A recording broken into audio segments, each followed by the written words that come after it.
يا دكتور احنا عندنا العيلة كلها اسنانها بايظة ومسوسة، اصل الموضوع عندنا وراثة. ده كلام خاطئ وغير صحيح. امال ايه المشكلة؟ المشكلة كلها ببساطة هو عبارة عن اسلوب حياة او لايف ستايل. الاب والام بيكونوا بيحبوا الحلويات، بيجيبوا الحلويات في البيت طول اليوم.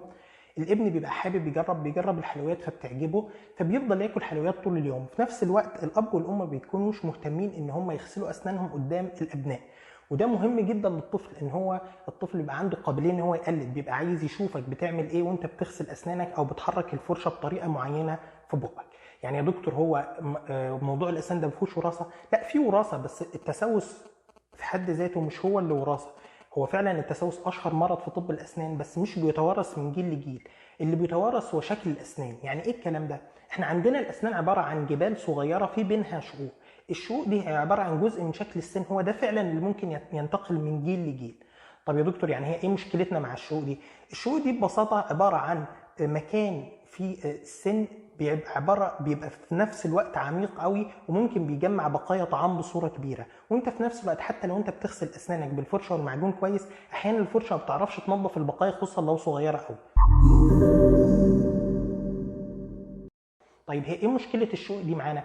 مشكله الشقوق ان هي بتبقى اكتر عرضه للتسوس بسبب عمقها. طيب هنعمل لها ايه دي يا دكتور؟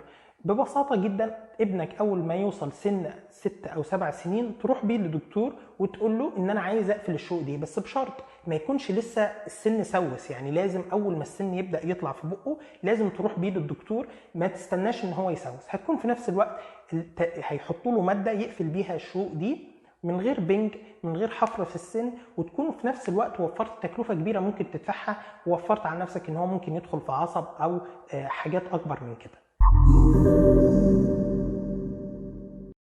يا دكتور انا اولادي بيحبوا اكل الحلويات كتير وانا مش عارف اعمل كنترول ومش عارف اقلل الموضوع ده.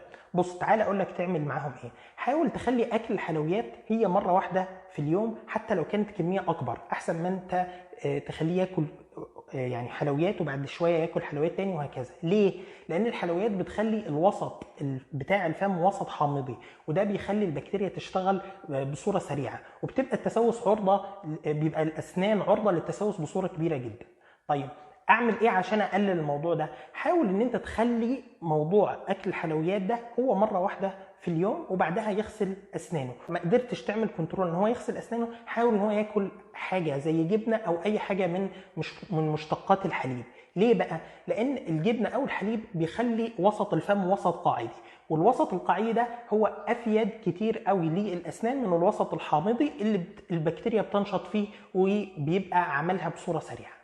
ارجو ان انا اكون افدتك بمعلومه. كان معاكم دكتور عبد الرحمن سويلة.